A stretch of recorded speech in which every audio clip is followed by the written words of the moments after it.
Welcome to Evolving Educators. My name is Donda Sladen, and I will be your host along with Chris Hurst. Welcome, Chris. Hey, I'm glad to be back here. I'm so excited to be filming another episode of Evolving Educators. Who do we have today? I love it. I love it, Chris. So now we have our new Caney High School principal, Jonathan Powell. You know, this is a hard job we have. We all have in public education. And so he's going to be talking to us. He's very passionate about prioritizing being positive and moving and just getting ourselves in the right frame of mind so that we can serve our population better. I'm excited about this, maybe more than any of our other podcasts. Yes, he's a great guest, and always, he reads constantly, and so he's always well read and feels very passionately, about mobility and moving, and not just exercise as a form to an end, Chris, but just a way that we can be better for our families, and for our school. Yeah. Our students. No, absolutely. I can't wait to learn more about this from Principal Powell. Yeah, he's a great guy.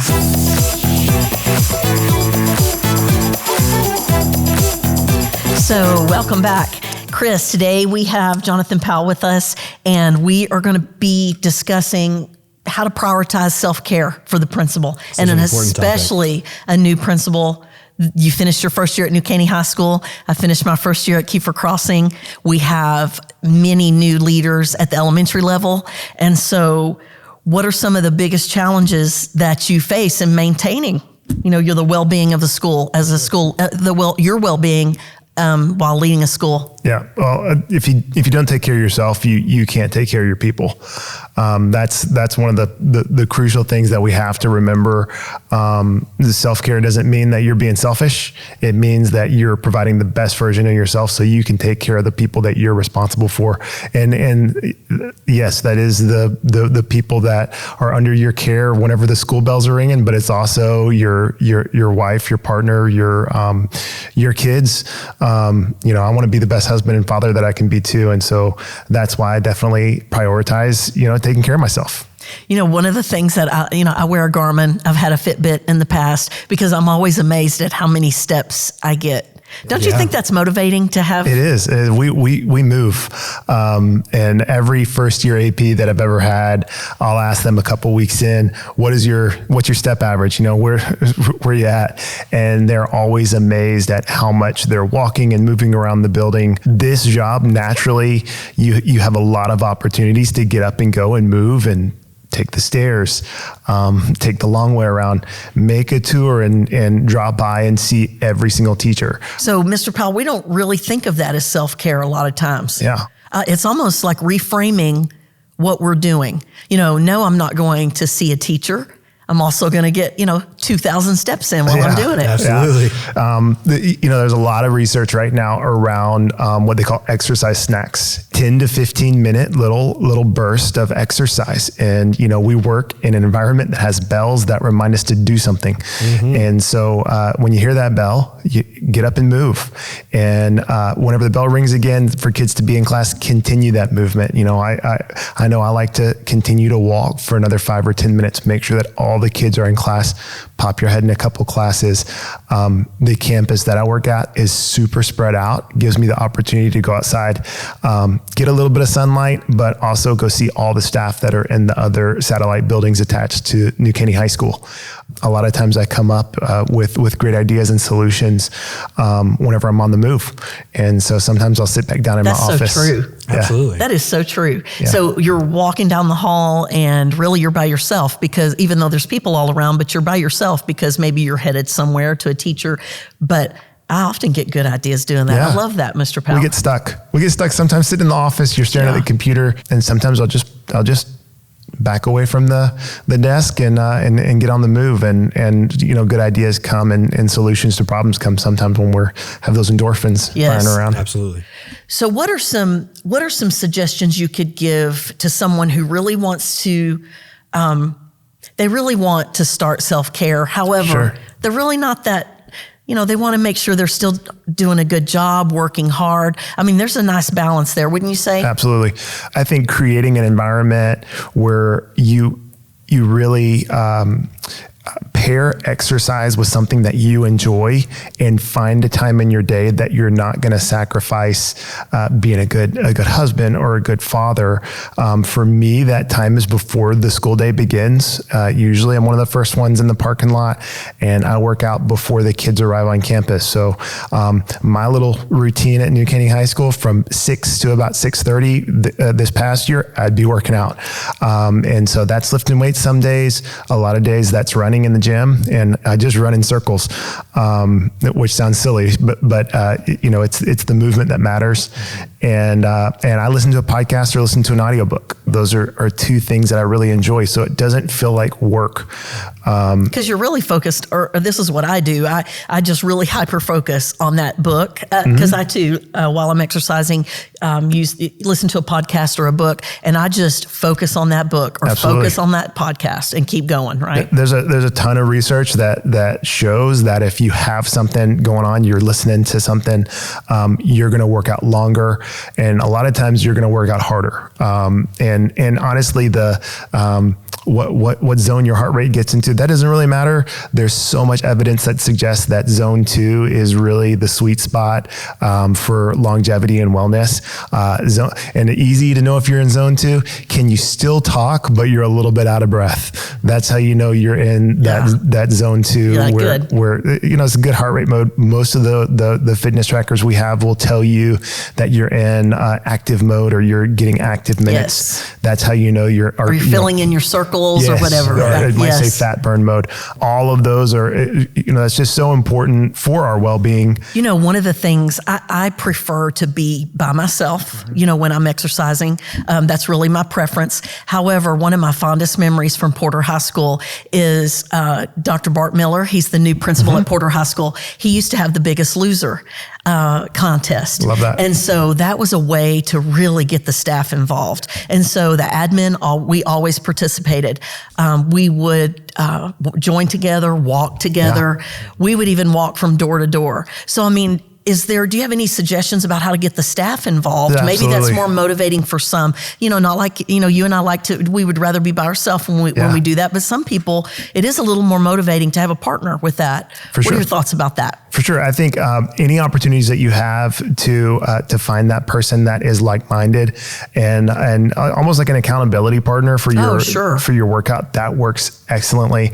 I know there's a couple English teachers that we have that they work together and they keep each other accountable. And that all came about because we did a staff SEL event where we did the ROTC, our obstacle course together. Oh, that was amazing. So that's everything. That's team building. All of it. I love that. They were both a little disappointed. They were like, man, we could have performed better. We need to start working out.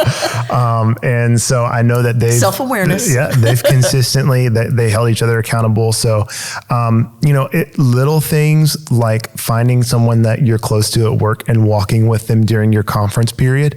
If you're an administrator and you have lunch duty, guess what? That's an hour and a half of watching kids in the cafeteria. Cafeterias are large spaces. Use that time to socially connect with the other leaders, with your other APs and the other principals, but you can do that and walk. You can move and you can have conversations and get close to that person that you work with. Two other families that I'm close with, it's actually another administrator in another district. We have a spreadsheet that he's nerdy. He did the spreadsheet. I'm not great at those, but it tracks the food we eat. It tracks the movement. So the number of zone 2 minutes that we have, tracks. That's the accountability partner I want, Powell. It's a spreadsheet we track week to week, and we talk trash constantly to each other. Like, dude, where you at? Like, you didn't do your work. You need to get in there. Nice. And so, there are some Saturdays where he's like trying to catch up and do all of his zone 2 minutes, for the whole week. But that's kind of an extreme example, but I think having that person that you can talk with and can hold you accountable, is powerful. Yes. So, my latest reads, I love James Clear, Atomic Habits. Absolutely. And we saw him at TASA this midwinter. And what he says, I love the story in the book that talks about the man who went to the gym 5 minutes a day to establish that habit. So really what I hear you saying is just that. If we're going to have self-care, we do need to establish some habits. Yep. Consistency is key. For me, I've been doing this same routine. It just feels like a part of my day. My day feels off if I don't start with that movement. I lay out my workout clothes the night before. And I go ahead and pack my work shoes. I know that sounds silly, but when you put your work shoes in your backpack, if you overslept and you have to take those work shoes out, it's like admitting defeat. And I know that's a silly thing, but for me, it's he talks about that. Actually, James Clear talked about that. It's literally, it is establishing those habits, and that's the thing that sticks with you. Yep. And so, we all need those cues and reminders and things. And to me, those are all, because there's lots of different ways. We've all read about this, about self-care. Yeah. There's lots of different ways. And really, it just needs, what I hear you saying, it needs to be something that's meaningful to you, something that is interesting to you, that, and also that keeps that consistency going. Like I love what you said about you listen to a podcast or you listen to an audiobook. It's whatever motivates you, whatever that thing is. Right. And it could be a reward. Like, man, I love, whatever that is, like Ghirardelli chocolate. Okay. Make that the reward that you get at the end of that workout routine versus just having that chocolate. Sure. One of the things that it reminds me of the kids, Mr. Powell, one of the things I have on my refrigerator is just, a blank month calendar, and I put a little red sticker. Red means I missed, green, a little green sticker. And so I love to see all the green stickers. Yep. And then I don't even worry about, did I do my 30, 40 minute workout? Did I move that day and set out intentionally do that? Absolutely. And it really does clear your mind. Really, we're not even talking about getting in shape, are we, Mr. Powell? We're talking, that certainly could be a part of it, but we're really talking about that mental diffusion that we need after being escalated for 8 hours, right? 10 hours. And I think that's a great point. There needs to be that reframe, just for all of us. Don't think about exercise as a means to an end. Think about it as something that we do to have long-term health. I love that. And a lot of people are like, I'm going to exercise. My goal is to lose weight. That shouldn't be it. You're going to exercise. Your goal is to be a happy and healthy person. Yes. And that needs to be what you're focusing on, not some outcome, just your general well-being. Yes. And I think about mobility. Yes. I played basketball, so I have some knee injury, ankle injury, a shoulder injury. And so once, I was pretty young when I started losing my mobility. And so right away I thought, no, I'm going to move. And so that's what I'm just thinking about mobility. I'm a lot better off even than I was 10 years ago. Yeah, that's awesome. And so it's things that I think we should not get caught up in the nomenclature, the words of self-care. We need to understand that it's just research that whenever we have a difficult, high escalating job, we need to make sure that we come back to the homeostasis, right? Just come back to that. And that involves some form of movement. Yeah, absolutely. It really does. Yeah. Elevating the heart rate a little bit. We have to get moving. And so I think with a job like ours, it's probably just as important as almost any profession, don't you think? It's critical. Our jobs are high stress and high load, and for long periods of time, right? Yeah. And exercise is the most important thing that we have. It's medicine, and people don't they don't think about that. They think it's just another thing to put on their to-do list. But and do you know why? Because I've had an aha moment during this. Yeah. Because I love what you said, that to not think about this as a means to an end. I love that. And so, don't exercise or move. Actually, we don't even have to use the word exercise, right? Don't move because you want to lose weight, or don't move because, of some other thing. It's we are just thinking about from day to day, the longevity of our life. We want to be involved as long and be in the game, right? As long as we can. Absolutely. There's a lot of good research. I'm pretty passionate about Dan Buettner and the Blue Zones. Yes, I've heard you speak of that. It's amazing. If you come to a Power Up session, I'll probably be talking about that again. He talks a lot about the different cultures around the world that have really involved movement in their day-to-day life. In Okinawa, Japan, you have women who are gardening into their 90s. They don't have a table and chairs. They're sitting down on the ground to eat their meals at a low table. And so their everyday, all of the things that they do are based around mobility and just movement for general well-being and for health. It's the things that make them happy and give them joy. Right. And so I do think that's key. Most afternoons, if I'm not working late at a game, you'll find me. I'll be riding bikes with my kids, throwing a football with my kids. Sure. Many nights after my kids go to bed, me and my wife walk.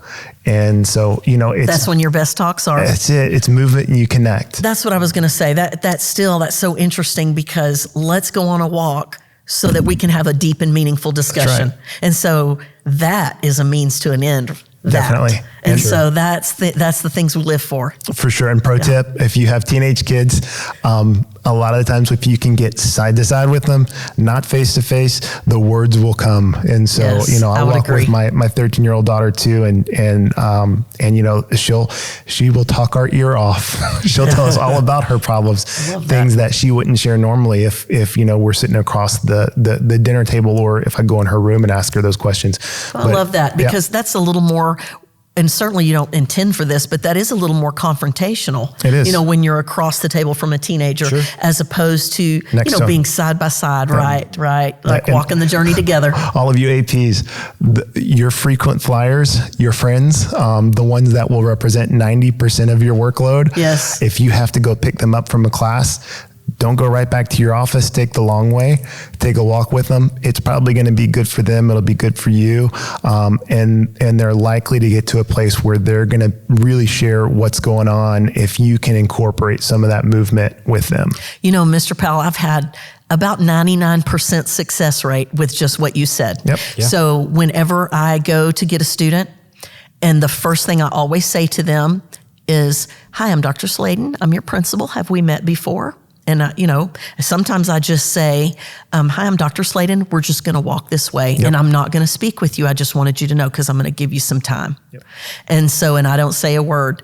And I've had, the rate is good. Yeah, it is. When we get to the office, by the time we get back, they are more than willing, and they are certainly feel a lot better. But we do take the long way around, and it is always helpful. For sure. One of the things that I thought about this, I know, this is a lot about movement, Mr. Powell, but one of the things that we were talking about earlier is we need a mobile food source. Yeah. And so, food is so important. So at the beginning, when you're a new administrator, you may think that you can, have a plate of food and sit down. Oh, I'll just sit down for 10 minutes. That's really not even possible for me most of the time. And so, let's talk about that. Like, what are some good food choices we could make so we could have a little bit better balance? The first few months I was an administrator, I found, and in new APs, you'll find this. I found myself so busy that I would skip lunch. Yes. And I would get home and just be starving.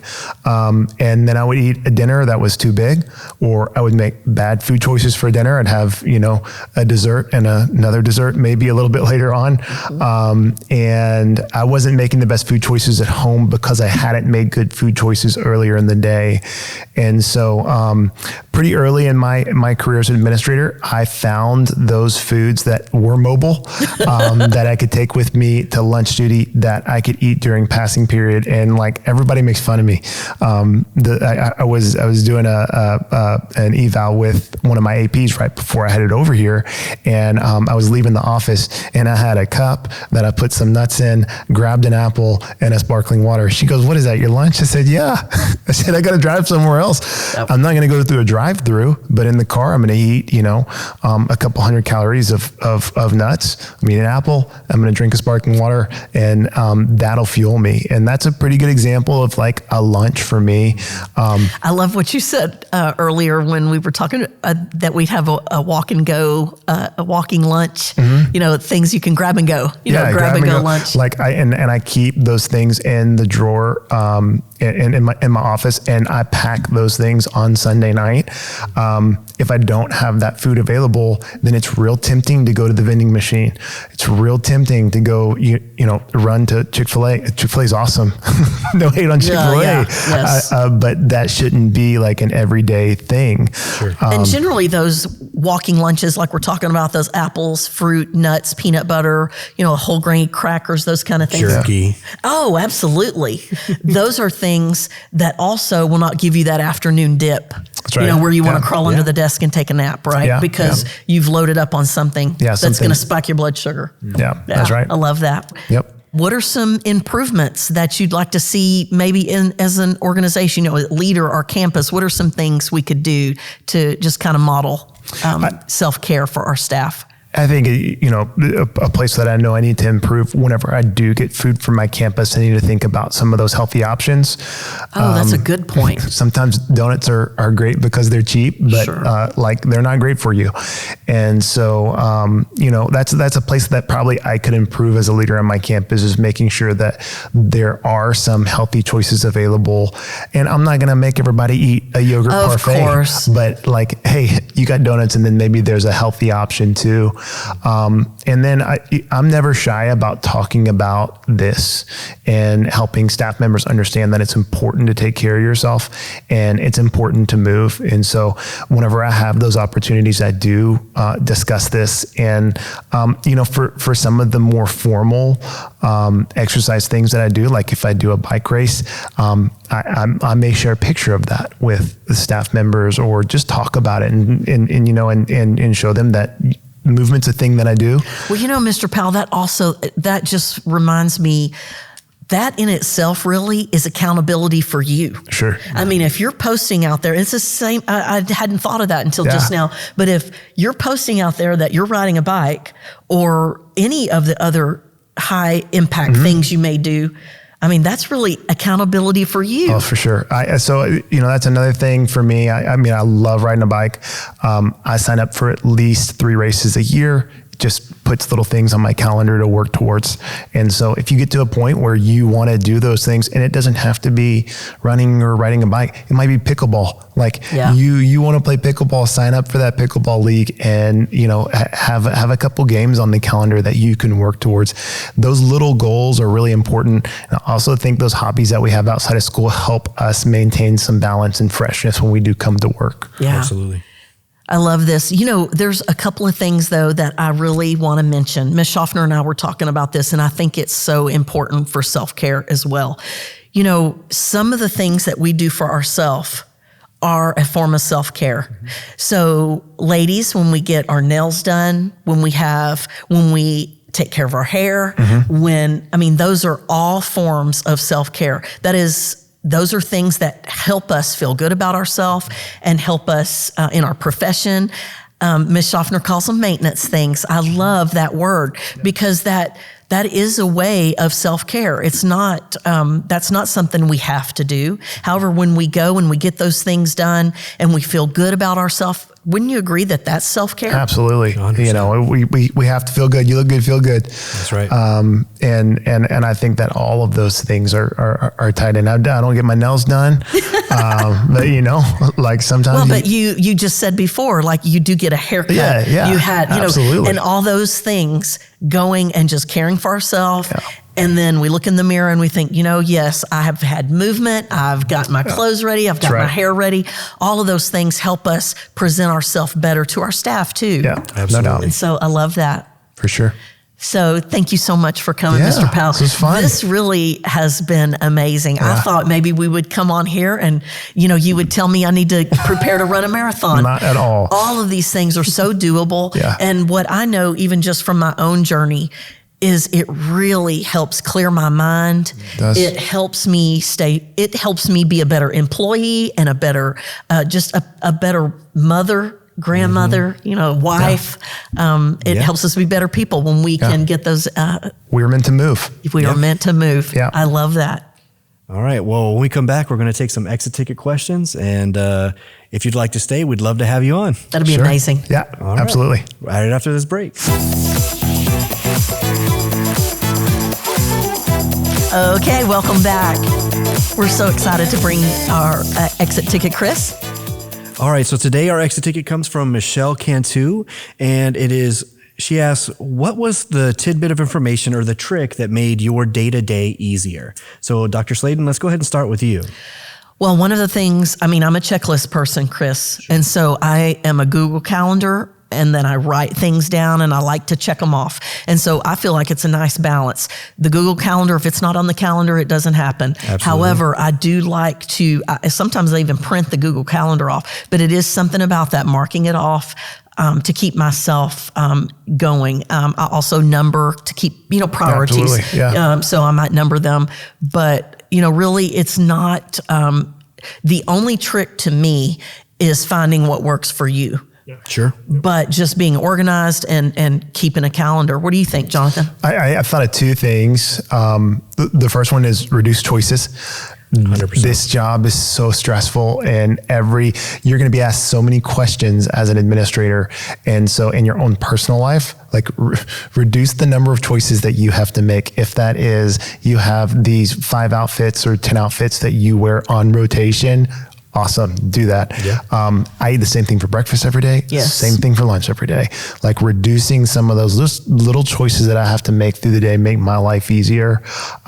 And then another one, and this is from Eat That Frog, great Yes. book about productivity, making a list.